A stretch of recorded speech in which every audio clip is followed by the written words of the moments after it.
umfundisi uSthomo nathi ngizocela nje ukuthi ngimnike ithuba akabingelele abalaleli beSkyGuy. Ngisende kubingelela abalaleli beSkyGuy bonke egameni lenkosi uJesu Kristu. Amen. Awu amen. Siyabonga nje, siyafisa ukusho ukuthi kuyintokozo ukuthi ke sibe nawe namhlanje mfundisi. Siyakholwa ukuthi nangokuzayo siyophinde sibe nawe. Siyabonga kakhulu. Isikhathi sethu ke njengamanje siyasivumela ukuthi ke sibe ndawonye ukuze kubombane lona ihora elesikhombisa sikhona. Sinawe mawunathi uzoshayela 06851747. Alright, njengamanje ke sizongena ke kuyona ke isegment la sibuka khona amandla kaNkuluNkulu ekuphileni kwethu. Ngiyafisa nje ukuthi ke umfundisi akasithatha sibeke yena ke kokwakhe nje ukuphila ngoba siyaqala ukuba naye namhlanje ukuthi yini angayibalula yini angayisho kuqala nje ngoNkulunkulu ngamandla akhe ekuphileni kwakhe ngoba siyazi ukuthi uNkulunkulu usenzela izinto ezinhle nezinto ezihlukile usuku nosuku empilweni yethu. Mhlawumbe engahluka komunye umuntu uphinde futhi kuhluke komunye umuntu, kodwa siyafisa ukubona ukuthi empilweni kamfundisi imaphi yini angayisho athi nanka amandla kaNkulunkulu engiwabonile ekuphileni kwami kuyimasa sazotholiswe. Akho-ke ndamacungwane ngicabanga ukuthi ke kuningi uJehova angenzele kona empilweni futhi ngiyafisa nje ukuba ngibaluleke lokho kubalekile engingakhuluma ngakho la ku district lapha eNewcastle ukuthi ngiphuma ke ekhaya labantu abangamazi uNkulunkulu. Imvelaphi yami ngiphuma lapho ugogo wami ozala ubaba macengwane beyisangoma. Baze bangiphika maluma ngumakhosini ngoba ngizalwe kulesimo lesamakhosi ehlangana namakhosi wathiwa lo muntu lo uzoba indoda ezophatha zonke ikhwama zagogo lapha. So ke uma ngiphuma empilweni sikhama empilweni kuba khona isiphithiphithi esenzeka emndenini ngithanda bangithi ke kwabanye emakhaya makwenzeka phokho isiphithiphithi ekhaya ngicela ba ukulindele ukuthi uNkulunkulu unenhloso ethize yokukhipha otakwini ngazi isiphithiphithi lesi ekubeke kwenye indawo. Ungamangali mani ngishayisana emndenini khona inhloso ethize uNkulunkulu ayambulayo kwena. Nami ke kwami side kwaba nesiphithiphithi emndenini kwaxatshana wangezwana ekhaya kababa elikhulu obaba omncane nobaba bonke umndeni wonke awangezwani. Kwaba indlela kubaba aphumayo ngayo emndenini ukuze eyofuna indawo ethize azohlala kuyona. Uma ephuma emndenini ubaba uphuma akazi ba uya kuphi, ephumeke ethola truck la ithi impahla khanjwe kiwe kuphi kuloko court. Masifika ecourt sasifika nje ecourt omunye ubaba othize wayesesilindele singamazi wasilindele uba kunabantu abazofika bese ke esi-attenda wasi-attend ubaba wasinika ivangeli. Mamela siphuma kuphi endaweni la kungazwa lutho ngoNkulunkulu. Sifika endaweni lapho uNkulunkulu ezo-introduce empilweni zethu singamazi uNkulunkulu. And ubaba wami wathatha isinqumo sokuthi kusuka 1979 yamthatha uJesu uhamba naye. It was a moment of peace in our hearts. Ba uNkulunkulu yasenzela umusa esinikeze that freedom basiphume ekucindezelweni size emfudumali beni ekukhulekeni. Safunda nomkhuleko ngoba sikhule singazi nomkhuleko, singazi nokuthandaza, singazi lutho ngeBhayibheli. Uyazi ukuthi ke uma uNkulunkulu ekumvulela izinto ukwenzela konke nongakwazi. Now uma siphuma sihamba ugogo ozala ubaba wasidictela ngamagama sasiphiwe trucks yabantwana waphosa amagama athize siqalekiso wathi niyawukufa lapha nakhona ngeke niphile ngoba nishiya ikhaya. But uJehova masifika endaweni esasekuyona uJehova wayebeke indoda ethize. Leyo ndoda leyo yafika nesibusiso yathi nangu uJehova uphilayo. Samthatha uJesu isiqalekiso sethu saphuma naso ekhaya saphenduka isibusiso ngoba sithathe uJesu. Thanda ngithi umhlobo wamkwena noma ngabe emndenini ngikabene kanjani ungasuki kuNkulunkulu. Noma ngabe emndenini anizwene kanjani funda ukuba weyame uNkulunkulu ngoba uNkulunkulu uyena oshintsha isiqalekiso sibe sibusiso. Abaningi bethu bahamba nama cases from their parents, nama cases from their families, cases from where they come from. But I want to say this to you, akesifunde ukuyama uNkulunkulu ngoba akhona amandla kuNkulunkulu. Macengwane amandla asethembeni loNkulunkulu. Mina kwambaba ke wengazi ukuthi uNkulunkulu ekhonzela nje amasiko enza nje konke, but wakhetha uNkulunkulu ake ngihambe nawe. uJehova wenza indlela entsha ingakho namhlanje singumfundisi. Inkosi yami. Ngenxa yokuba ngathi isibusiso emva kwesiqalekiso ugogo ayasiprojectini. Bese ngithi kubazali noma ingane yakho yenze ini ungayiqalekisa ingane yakho ngoba lokho uzolandela ingane zonke izulwane zayo. Ingakho ngithi batho bami uma ufika endaweni sasekuyona sithola ivangeli uJehova wavula zonke izinto zahamba ngendlela right, and now you cannot believe it uba the case that was thrown upon us uNkulunkulu wayishintsha yaba yinto enhle saba nokuphila okuhle ngenxa kaJesu Kristu. Ngicabangane ngibonga uNkulunkulu for that.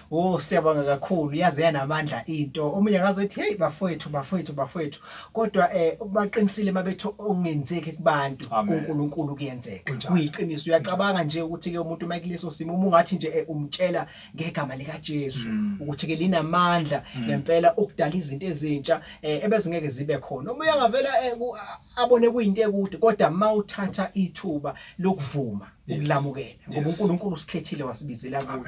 Siyabonga kakhulu. Sizocela nje ubaba uthi ke akasihlephulela siphe izwi leli uNkulunkulu afisa nje ukuthi yilowo nalowo olizwayo aphile asinde ngalo. Zihlobo emethandekayo namhlanje bengifisa uba ke sisherishe because this is our first time. It's my first day ngifika la ekhaya. Ngiyafisa uba uJehova ke sisize ke sisherishe izwi lakhe elilapha encwadini kaDaniel.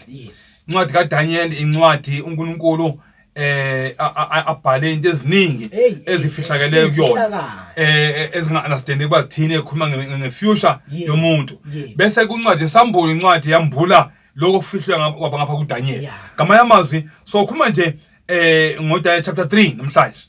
So jumpa chapter 1 no chapter 2 sek chapter 3 but khona into elithize ngizoyikhotha ke eyenzeke ku chapter 2 lapho uNkulunkulu khona enze isimangaliso khona wasebenzisa umuntu owayengakholwa. Ngithanda bangithi kuwena ungababukeli phansi abantu abangakholwayo nabo babalekile phambi kaNkulunkulu ngoba uNkulunkulu can also use them. uNkulunkulu used indoda Nebukadnezar to reveal indaba zezulu. Wathi Nebukadnezar ungakholwa unjalo ake ngumbulele ukuthi embusweni wakho izinto ziyoba njani izinto. IBhayibheli Nebukadnezar embulela izinto ukuba umhlaba uzoba kanje. uJehova revealed the picture, the structure of umhlaba wonke from the beginning to the end. Uma uJehova embulela uNebukadnezar wasemtshela uba wena Nebukadnezar ke umele lesigaba esiphezulu wena. Kodwa konke Nebukadnezar uzohamba uzofike phansi. Makufika phansi kuzophela zonke izinto. Wathi Nebukadnezar owakho umbuso obusowaphela kudala bese umbuso wami ufike egcineni. Now uNebukadnezar mawufika chapter 3 uyadecide uthi no man ngeke kwenzeke lokusho uNkulunkulu. When God has revealed kuNebukadnezar uba Nebukadnezar izinto zohamba kanje emhlabeni. Uma kwenzeka uphupha iphupho lephupho iphuphayo ngumbulela into ezokwenzeka bahlobo bathanda ngayo.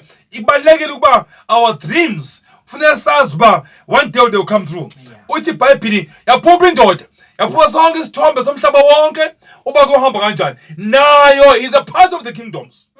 But now ngebhadi lendoda lenayo yafisa uba yona ibambe yonke imibuso ibe ngeyayo. Yayibona indaba yomona emhlabeni imhlungu kanjani.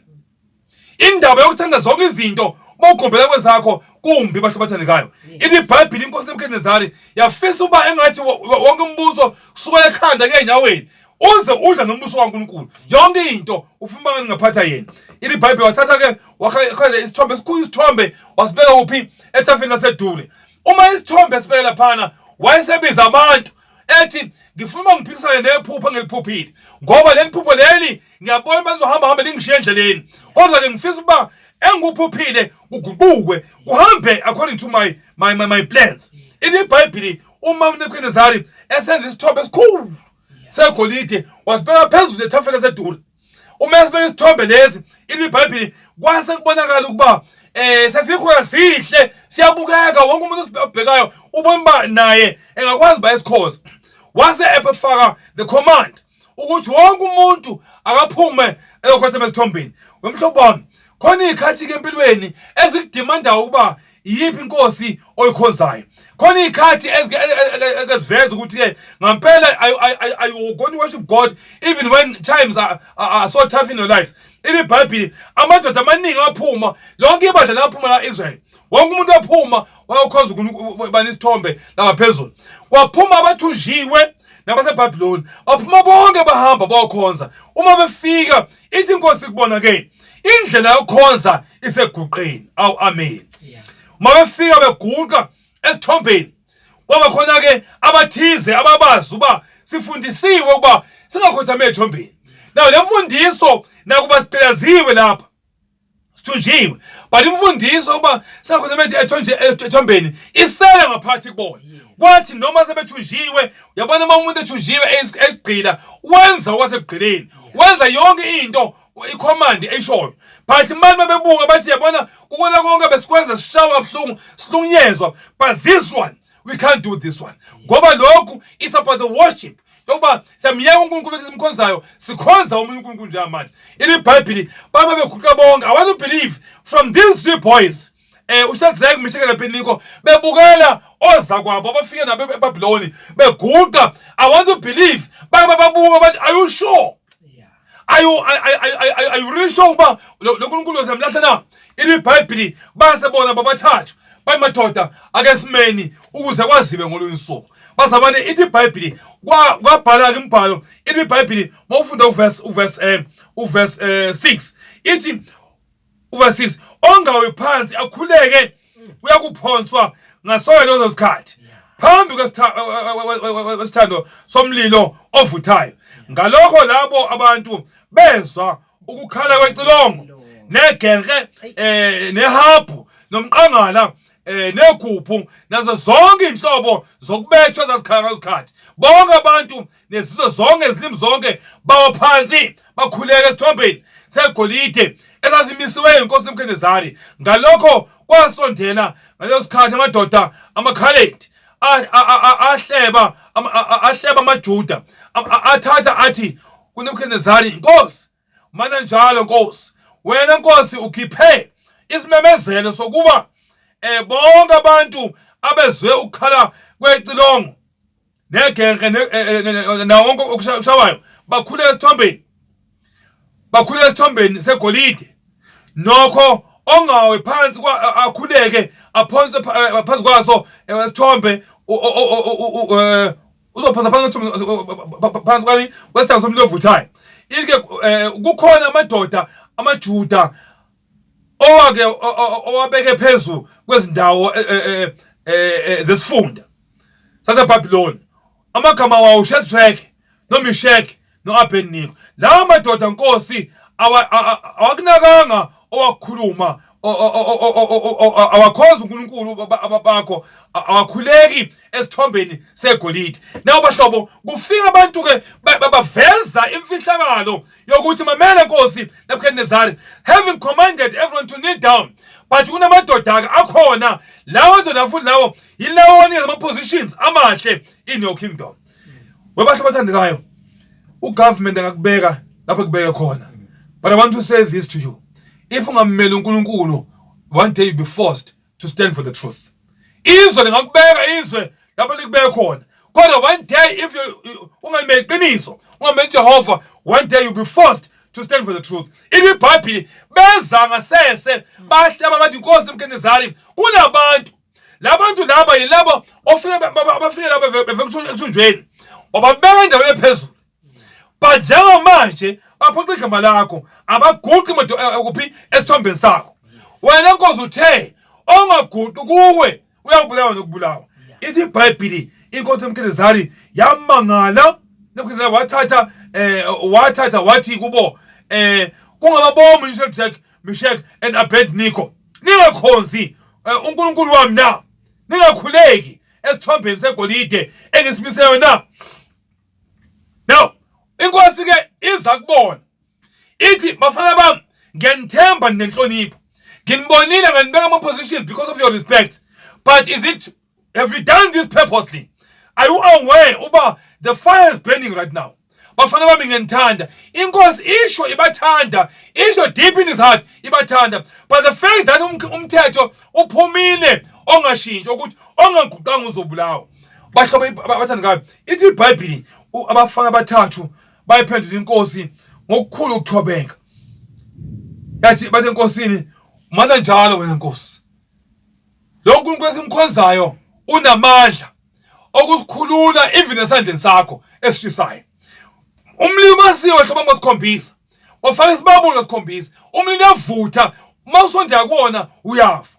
IBhayibheli uma abafana abathathu bekhuluma nenkosi Nebukadinezari bezwakala ukuba abasabe lutho bazawukuma kuphi emlilweni. Now IBhayibheli mawufunda verse 16 oShadraka noMeshaki nabeNikho bathi enkosini Nebukadnezari thina asidingi ukuphelana nawe kule ndaba. Bazabane khona ezinye izikhathi odinga uqonda ukuthi ke ungaphenduli zonke izinto kumqashi wakho. Funda wenkathi ukuthula ungaphenduli. Akawuvumela izulu likuphendulele. Imagine if these boys responded. Bathi inkosi siyazi ukuthi uJehova uzakulwa nawe empini osifake kuyona. But the boys never responded. The boys just kept quiet. Bathi umfana mhlobo wami uma isimo singakuvumeli thula ungaphenduli. Uma ikhaya likuvukela thula ungaphenduli. Uma umphakathi ukujikela omakhaya bekujikele mhlobo wami I'm just warning you funda ukuthula ungaphenduli. Bathi abafana Nkosi thina Nkosi asinakuphendulana nawe kule ndaba. Uma kunjalo uNkulunkulu wethu esimkhonzayo unamandla okusikhulula esandleni somlilo ovuthayo. Yebo yakusikhulula esandleni sakho Nkosi. Khumbula ke inkosi nabafana besabathile benza izikhulu ezithize la eBabylon. It doesn't matter uba ungene kumuphi umbuso womhlaba. It doesn't matter uba ufake kubukhona ukiphi iposition noma iposition okuyona ibiphezulu. But khumbula in that position okuyona kunoNkulunkulu who is above all the positions. Mhlobo omthandekayo ithi iBhayibheli bathi abafana asinankinga thina asinakuphelana nawe wena inkosi kuthina okwathi kuphela kunye ukuthi sikukhumbuze uba there is a God in heaven who answers all the prayers. Even emlilweni obasile uJehova uzasiphendulele. Wemhlobo omthandekayo abaningi bethu macengwane namhlanje siphile emlilweni emakhaya ethu. Abaningi bethu sihleze ebhodweni. Abanye basebhodweni lomshado yabo abangazi bangaphuma kanjani. Bangena ngenjabulo yokukikiza kumnandi but njengamanje ibhodwe liyabila. Umlilo weshisa emshadweni akuhlaleki uze fisa ukuphuma akusaphumeki. Thanda ngithi kuwena abafana bathi asinakuphendula kuloko. Kodwa Nkosi kulokho ukhona ozosiphendulela. Thanda ngithi kuwe mhlobo wami uma sekunzima seshisa emlilweni ushisa umlilo kuwona okwazi uba funda ukuthula lizawuphendula izulu. Izulu lokuphendulela. Bathula abafana bathula ngathi abangaze bakhuluma yet babeka oprime lapha ababeka ma positions lapha eBabylon. IBhayibheli abaphendulanga bathula. Uma bethule izulu lakhuluma. Mhlobo let me just warn you, when you keep on talking heaven will be quiet. When you keep quiet heaven will talk for you. When you give glory to God, heaven will come down to you. Funda ukuthula, funda unika uJehova indawo. Funda ukuyekela yonke into, uthula ungazilweli. Sithi izulu umlomo ishoba lokuziphungela, but kumaKristu amadolo ishoba lokuziphungela. Mhlobo wami abafana bathi emkhulekweni Nkosi uNkulunkulu uyakuziphendulele. Mamela ke iBhayibheli after that uNebukadnezari wazedimanda amadoda athenjiwe anamandla ikhondla khondla wathi babhala abafana laba ngoba bezwa ngifuna babebona umlilo uma umlishisa kanjani. Yemacengwane zabanjwa ingceke zenkosi, zabanjwa zilungile, zabanjwa zilindele ukuphila, zabanjwa kwaphela ngabo empilweni. I want to believe uba umlando wabo ngalosuku wasinqanyulo, but umlando wabo izulu lawuqhubekisa. IBhayibheli uma uJehova ekhona uJehova base bebanjwa abafana babanjwa basawuphi emlilweni. As behamba bemlilweni izulu ladilika afika kathatha izulu. As babanjwa bemlilweni izulu lagijima, izulu langena emlilweni. Ngamanye amazwi uma ngabe uJehova ekuvumela ngenkingeni wokwazi ba he is already in the fire. The Lord is already in the fire for you. Uma uJehova ebavumela abafana bebanjwa isimo esikubambile, isimo esimpintshile, isimo esikushisayo, mabemhlobo bami uJehova ubukile, uJehova uzwile, uJehova uyaphendula, uJehova uzokhipha enkingeni, uJehova uyabona, uyanaka. Uthixo mhlawumbe mecula uJehova mamkhulekena uyalalela futhi uyaphendula.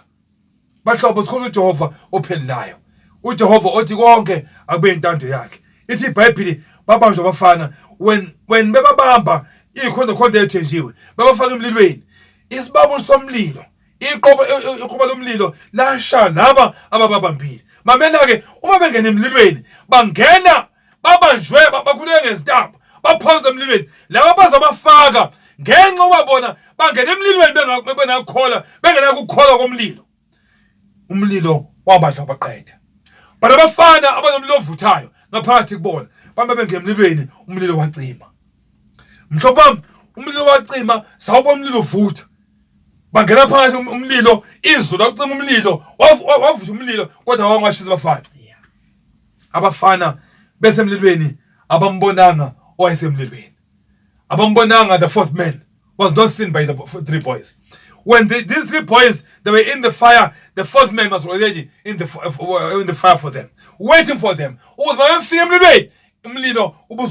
Come down. Now the fourth man is in the fire. Now in the Bible, mamelunguza abanye izikhulu ezithiza ngaphandle zibheke emlilweni zibone emlilweni kunabantu abane abakhona emlilweni. But these three boys, as they were moving inside the fire, they could not see anyone. They were busy praying. Uma ngabe ungamboni uNkulunkulu enkingeni obhekene nayo, uma ungayiboni izulu lingenelela, uze ubuze uthi Jehova kuphi, ngithenze mangana, mamela, the fourth man is in the fire. When you don't see anyone around you to help you, mama mhlobami ngithi kuwena bheka ngokholwa likhona izulu. Uma abafana besemlilweni abambona ngowesithathu, but ukukholwa kwabo kwaqina kakhulu. Abambona ngowesine, but ukukholwa kwabo kwaba namandla. Why? They believe that even though we are three, ithi iBhayibheli uma nihlangene nibabili nibathathu nikhona ngowesine, uJehova wayekhona emlilweni. Hlobo zami, as I'm closing, thandwa ngithi kuwena imlilo esingena kuyona, eminye imlilo sifaka izihlobo zethu, eminye imlilo sifaka izimo ezingena kuzona, eminye imlilo sifaka emlilweni leyo. But I want to say this to you, the fire that you are in today, lo mlilo ophakathi kuwona, remember the fourth man is in the fire. Yes. Keep on praying, never give up. The fourth man is in the fire. Ithi iBhayibheli abafana bathathu bakhishwa abafana emlilweni, as inkosi Nebukadnezar ecommanda again bakhiphe emlilweni. iBhayibheli ithi uJehova uyakuba nathi kuze kube phakathi. Ayishongo uJehova usikhiphe emlilweni. So dlula through umlilo. Why uJehova endlusa phethe umlilo namna ingoba nawe ukhona uphi emlilweni. Ithi iBhayibheli uma uJehova efika Nebukadnezar efika inkosi ifika ithi khiphani labafana bathathe emlilweni, because they've seen the fourth man. Now the king commanded over these three boys must be taken out of the fire. As they came out of the fire, Shadrach, Meshach, Abednego, come out of the fire, and they came out. The fourth man was not commanded to come out of the fire. Have you ever noticed why the fourth man was not commanded to come out of the fire? One is because he was not told by anyone to come to the fire. He came by himself to the fire. Secondly, he remained in the fire so that anyone in future who will come to the fire, the fourth man is already in the fire for them. But Lobami, imlilo esingene kuyona, imlilo esikuyona, thandwa ngithi kuwena khumbula the fourth man is in the fire. I don't know what are you facing today. Izimo kuzona namhlanje angazi bawubheke nani, angisali isimo obheke naso, but ngithanda ngithi kuwena remember the fourth man is in the fire. Khona phakathi kwethu abangasala ebusuku afika ubuthongo uyacabanga ba enze njani, abanye bafisa ukuzibulala, but remember, don't kill yourself, the fourth man is in your fire. Mayisimo sibheda, if isimo sa okusona singasahambi kahle, mhlobami thamba ngikhumbuza into eyodwa ukuthi indoda yesine ikhona isemlilweni. I want to pray for someone as I'm closing. Someone othwele nzima, oloyo obhekene nesimo esumlilo uvuthayo, lo obhekene nesimo esishisayo. Thandwa ngithi kuwena the fourth man is in the fire. Ake sikhulekele. Baba wethu osezulwini, dawe nomhlaba, siyabonga Jehova namandla. Siyabonga Jesu ukuthi wena uyakwazi ungena emlilweni esingene kuyona. Ungena Jesu singangeni thina ukuze Nkosi yami inkazimulo yakho ifezeke igcwaseke ephileni kwethu. Monke silonzo bamamandla uqinise. Siphe ukukholeka kwaJesu Kristu. Increase our faith in these last days. Siyabonga Jesu uba you have kept us so far up to this point.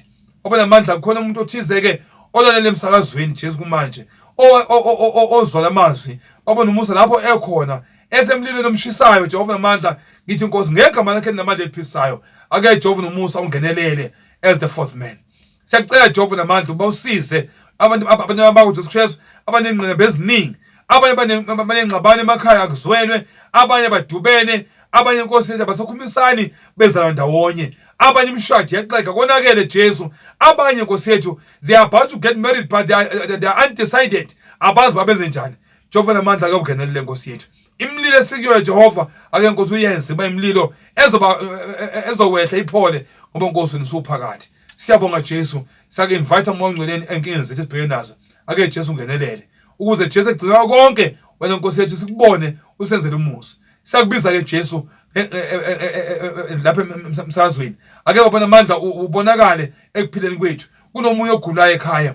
Balomkhulu Jesu Kristu akumsindise. Umlilo omshisayo Jesu Kristu ugulo kumphethe. Baba namandla kungenelele. Imizimba yethu Nkosi yethu idalwe uwe ngomfaniso wakho. Siyacela Jehova namandla usiqinise njalo usinike ithemba elungileyo siphele kuwe baba namandla. Xola izizwe ezinkosi nomusa and increase our days, write our names in the book of life. Siyabonga Jesu ngakho umusa kuze kube phakade. Amen.